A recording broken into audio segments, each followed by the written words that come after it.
డబ్బు, అనారోగ్యం, ఉద్యోగం, వ్యాపారం, అప్పులతో బాధపడుతున్నారా? మీకోసమే లాంచ్ యువర్ ఫ్యూచర్ ప్రోగ్రామ్.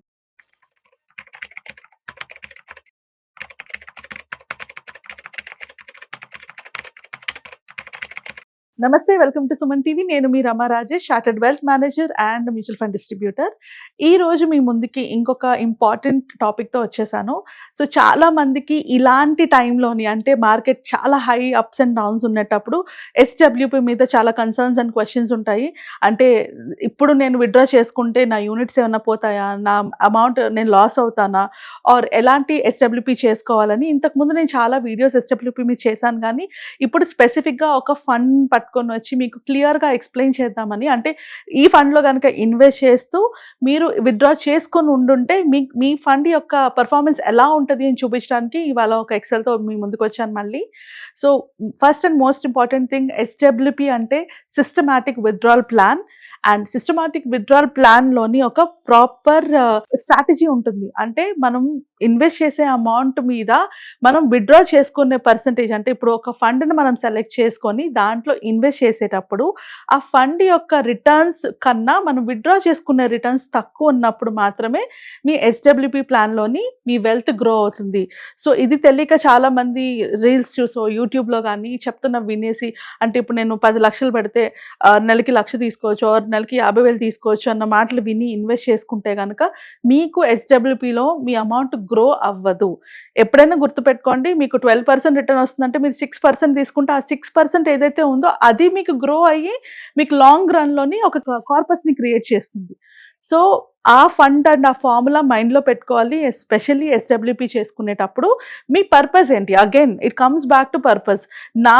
నేను ఇప్పుడు అవసరాలు తీర్చుకుంటూ ఫ్యూచర్లో ఒక కార్పస్ క్రియేట్ చేసుకోవాలి అంటే 6% ఈజ్ ద రూల్. అంటే 6% కన్నా ఎక్కువ విత్డ్రా చేయకూడదు. అలా కాకుండా నాకు ఫ్యూచర్లో వచ్చినా రాకపోయినా పర్వాలేదు, నాకు అవసరానికి తీరాలి అనుకునేటప్పుడు దాని రూల్ మారిపోతుంది. ఎస్డబ్ల్యూపీలో ఎప్పుడు ఇన్వెస్ట్ చేసినా కానీ ఒక ప్రాపర్ అడ్వైజర్ దగ్గరికి వెళ్ళి వాళ్ళ యొక్క సలహా తీసుకుని ఇన్వెస్ట్ చేయండి. వితౌట్ అడ్వైజ్ మీరు ఎస్డబ్ల్యూపీ చేసుకుంటే కనుక మీరు కోల్పోయే ఛాన్సెస్ ఎక్కువ ఉంటాయి. అంటే మీ క్యాపిటల్ని లూజ్ అయ్యే ఛాన్సెస్ ఎక్కువ ఉంటాయి. సో ఎస్డబ్ల్యూపీ మాత్రం స్పెసిఫిక్గా మళ్ళీ చెప్తున్నాను, ఎవరైనా ఒక అడ్వైజర్ దగ్గరికి వెళ్ళి వాళ్ళ హెల్ప్ ద్వారానే ఎస్డబ్ల్యూపీ చేసుకోండి. So coming back to this, ఇది ఒక ఫండ్, ఇది రియల్ ఫండ్. అగైన్ నేను ఫండ్ నేమ్ డిస్క్లోజ్ చేయదలుచుకోలేదు. ఇది కంప్లీట్లీ ఎడ్యుకేషనల్ పర్పస్ మాత్రమే, మీకు ఒక క్లారిటీ ఇవ్వడం కోసం మాత్రమే. మ్యూచువల్ ఫండ్స్లో కానీ ఎస్డబ్ల్యూపీలో కానీ ఇన్వెస్ట్ చేయాలనుకున్నా మీరు మార్కెట్ రిలేటెడ్ డాక్యుమెంట్స్ చదవాలి, లేదా ఎవరైనా అడ్వైజర్ దగ్గరికి వెళ్ళి వాళ్ళ సలహాతోనే ఇన్వెస్ట్ చేయాలి. సో మీరు ఇన్వెస్ట్ చేసిన అమౌంట్ ఇక్కడ చూసుకుంటే 10 lakhs ఇన్వెస్ట్ చేశారు. విత్డ్రాల్ పర్సంటేజ్, ఇది చాలా ఇంపార్టెంట్. వెల్త్ గ్రో చేయాలి అంటే మీ అమౌంట్ గ్రో అవ్వాలి అంటే withdrawal percent not more than 6% ఉండాలి.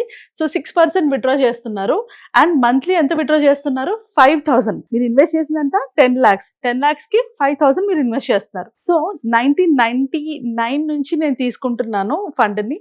అండ్ మీరు ఇన్వెస్ట్ చేసినప్పుడు ఇది 10 రూపీస్ ఉండే, అండ్ 10 lakhs అప్పుడు 10 lakhs ఇన్వెస్ట్ చేశారు కాబట్టి మీకు 1 lakh యూనిట్స్ అక్యుములేట్ అయ్యాయి. సో టోటల్ యూనిట్స్ ఎన్ని ఉన్నాయి మీరు ఇన్వెస్ట్ చేసినప్పుడు? 1 lakh యూనిట్స్.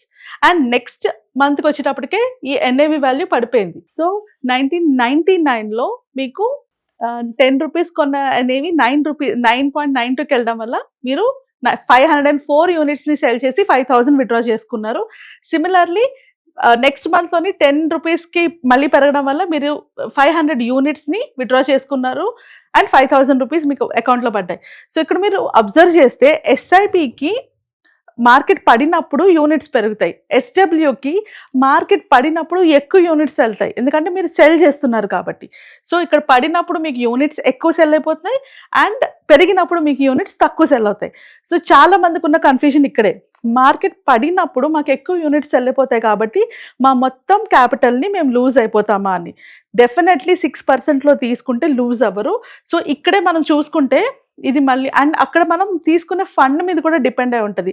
సో మనం హై రిస్క్ ఫండ్స్కి వెళ్ళామంటే, అంటే స్మాల్ క్యాప్ కానీ మిడ్ క్యాప్ కానీ ఇలాంటి ఫండ్స్ని చూస్ చేసుకునేటప్పుడు ఏమవుతుందంటే హై వాలటాలిటీ ఉండడం వల్ల మీ ఫండ్ యొక్క పర్ఫార్మెన్స్లోని అప్స్ అండ్ డౌన్స్ ఎక్కువ కనబడతాయి. అన్ని అప్స్ అండ్ డౌన్స్ కనిపించినప్పుడు మీకు డౌన్ అయినప్పుడు, మార్కెట్ పడినప్పుడు ఎక్కువ యూనిట్స్ సెల్ అయిపోతాయి. సో అందుకనే ఎస్డబ్ల్యూపీ చేసేటప్పుడు మైండ్లో పెట్టుకోవాల్సిన మోస్ట్ ఇంపార్టెంట్, మీరు సెలెక్ట్ చేసుకునే ఫండ్ హైబ్రిడ్ ఫండ్ అయి ఉండాలి. It should not be a equity fund, especially small mid caps అయితే అస్సలు కాకూడదు. అండ్ ఇప్పుడు చూసుకుంటే 10 రూపీస్ కొన్నది ఇక్కడ 8 వరకు కూడా వెళ్ళిపోయింది. ఈ ఒకానొక పీరియడ్‌లోని 8.8 కూడా వెళ్ళింది. సో, అప్పుడు మీరు ఎన్ని యూనిట్స్ సెల్ చేశారు? 618 యూనిట్స్ సెల్ చేశారు. సేమ్ 5,000 రూపీస్ విత్‌డ్రా చేసుకోవడానికి. యూ స్టిల్ హ్యావ్ 86,868 యూనిట్స్ ఇంకా ఉన్నాయి అప్పటికి కూడా. సో, మళ్ళీ మార్కెట్ పికప్ అవ్వడం వల్ల నంబర్ ఆఫ్ యూనిట్స్ పడుతూ వచ్చాయి. అంటే మీరు సెల్ చేసే యూనిట్స్ తగ్గుతూ వచ్చాయన్నమాట. ఈ సేమ్ ఫండ్ 2017 వరకు కూడా అంటే 224 ఇన్స్టాల్మెంట్స్ విత్‌డ్రా చేయగా కూడా ఇప్పుడు దాని వాల్యూ అంటే 2000లో ఇన్వెస్ట్ చేసింది ఈ 2017 వరకు ఈ వాల్యూ వచ్చేటప్పటికి 145 రూపీస్. సో ఇదే ఫండ్‌ని మనం విత్‌డ్రా చేసుకుంటూ ఎప్పటి నుంచి వాళ్ళు స్టార్ట్ చేసిన ఫండ్ ఎప్పుడు 2000 ఫండ్ స్టార్టింగ్ 1999లో స్టార్ట్ చేశారు అండ్ 2005 వరకు విత్‌డ్రా చేస్తూనే ఉన్నారు. అండ్ విత్‌డ్రా చేయగా కూడా ఇక్కడ మీరు నోటీస్ చేయాలి, విత్‌డ్రా చేస్తున్నా కూడా ఫండ్ వాల్యూ గ్రో అవుతుంది. ఎందుకు గ్రో అవుతుంది? మీరు విత్‌డ్రాల్ చేసుకుంటున్న పర్సంటేజ్ వల్ల. మీరు 6% విత్‌డ్రా చేసుకుంటున్నారు అండ్ ఈ ఫండ్ కన్సిస్టెంట్ గా మనకి 12 to 14% రిటర్న్స్ ఇస్తున్నది కాబట్టి మీరు 6% తీసుకున్నారు కాబట్టి గ్రో అవుతుంది. ఎగ్జాంపుల్ మీరు ఇక్కడ చూస్తే 2012లోని మీరు 10 రూపీస్ పెట్టి కొన్న ఆ యూనిట్ వాల్యూ, ఒక్కొక్క యూనిట్ వాల్యూ 87 రూపీస్కి వెళ్ళింది. బట్ మీరు విత్‌డ్రా చేస్తున్న అమౌంట్ ఎంత ఉంది? స్టిల్ 5,000 విత్‌డ్రా చేసుకుంటున్నారు. సో నెంబర్ ఆఫ్ యూనిట్స్ ఇక్కడ యూనిట్ వాల్యూ పెరగడం వల్ల నెంబర్ ఆఫ్ యూనిట్స్ తగ్గాయి. అది తగ్గడం వల్ల మీకు దీని కార్పస్ పెరుగుతూ ఉంది ఇక్కడ. సో అలాగా 25 years టర్మ్ చూసుకుంటే అంటే ప్రాపర్గా ఒక 25 years మనం చూసుకునేటప్పటికి 25 years టర్మ్ చూసుకునేటప్పటికి ఇప్పుడు దాని వాల్యూ ఎంత ఉంది? 346 రూపీస్ ఉంది. అండ్ మీరు సెల్ చేసే యూనిట్స్ నెంబర్ ఆఫ్ యూనిట్స్ ఎన్ని వెళ్ళిపోయి ఓన్లీ 14 యూనిట్స్ ఇంకా సెల్ చేస్తున్నారు బికాస్ దీని వాల్యూ పెరగడం వల్ల. అండ్ అవి చేశాక కూడా ఆ ఫండ్లోని ఇంకా ఎంత ఉంది మీకు కార్పస్ మీరు విత్‌డ్రా చేసుకోగా కూడా 25 years పాటు. సో టోటల్ విత్‌డ్రాల్ ఎంత చేసుకున్నారు? 15,20,000 విత్‌డ్రా చేసుకుంటే మీ కార్పస్ అంత విత్‌డ్రా చేసుకోగా కూడా మీ హ్యాండ్లో ఉన్న కార్పస్ 1.8 crores ఉంది. So this is where wealth build అయ్యేది. ఎస్డబ్ల్యూపి మార్కెట్ పడినా పెరిగినా కూడా మీకు ఎక్కువ యూనిట్స్ సెల్ అవ్వదు. In the long run number of units తగ్గుతూ ఉంటాయి సేల్ చేసేటప్పుడు, ఎందుకంటే యూనిట్ వాల్యూ పెరుగుతుంది కాబట్టి.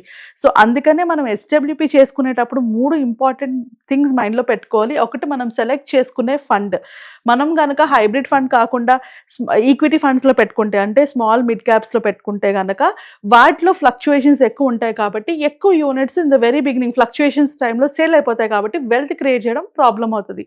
అండ్ సెకండ్ పాయింట్, ఎంత విత్‌డ్రాల్ పెట్టుకుంటున్నారు మీరు మైండ్లో పెట్టుకోవాల్సింది మాక్సిమం 6% కన్నా ఎక్కువ మీరు విత్‌డ్రా చేయకూడదు ఫర్ ఎస్డబ్ల్యూపి. అప్పుడే మీ కార్పస్ బిల్డ్ అవుతుంది. ఒకవేళ మీ యొక్క గోల్ కార్పస్ బిల్డ్ చేసుకుంటూ ప్రెజెంట్ మనీ తీసుకోవాలంటే కనుక 6% అన్నది మాత్రం మీ మైండ్లో పెట్టుకోవాలి. అండ్ థర్డ్ థింగ్, ఎలాంటి కండిషన్లో కూడా ప్యానిక్ అవ్వదు. ఎంత లాంగ్ పీరియడ్ మీరు ఎస్డబ్ల్యూపీని హోల్డ్ చేస్తే అంత వెల్త్ని మీరు క్రియేట్ చేసుకోగలరు అండ్ అంత కంటిన్యూస్గా మీరు అమౌంట్ని కూడా విత్‌డ్రా చేసుకోగలరు. సో అది మైండ్లో పెట్టుకొని you have to plan your SWPs. So ఇలాంటి మార్కెట్లో కానీ ఇలాంటి వాలటైల్ సిచ్యువేషన్స్లో కానీ ఎస్డబ్ల్యూపీ వల్ల మీకు ఎలాంటి లాసెస్ రాదు if you are chosen the right funds. అలా మీరు ఆల్రెడీ ఎస్డబ్ల్యూపీ చేస్తూ మీరు చేస్తున్న ఫండ్స్లోంచి మీకు ఎక్కువ యూనిట్స్ వెళ్ళిపోతున్నాయని భయం వేస్తున్నా, లేకపోతే నేను కరెక్ట్గానే ఫండ్స్ని సెలెక్ట్ చేసుకున్నానా ఆర్ ఇంకేమైనా మోడిఫికేషన్స్ చేయాలా, అలా ఏం క్వశ్చన్స్ అండ్ కన్సర్న్స్ ఉన్నా కూడా మీరు నా అపాయింట్మెంట్ తీసుకోవచ్చు. కింద స్క్రోల్ అవుతున్న నెంబర్కి కాల్ చేసి అండ్ నేను మీతో కనెక్ట్ అయ్యి వాటి యొక్క ప్రాబ్లమ్స్ని చూసి రెక్టిఫై చేసి హెల్ప్ చేస్తాను మీకు. అంతకుమించి ఇంకెలాంటి క్వశ్చన్స్ ఉన్న డౌట్స్ ఉన్న కింద కామెంట్ సెక్షన్లో పెట్టండి అండ్ డెఫినెట్లీ దాని మీద మళ్ళీ ఇంకొక వీడియో చేసుకుందాము. And thank you so much.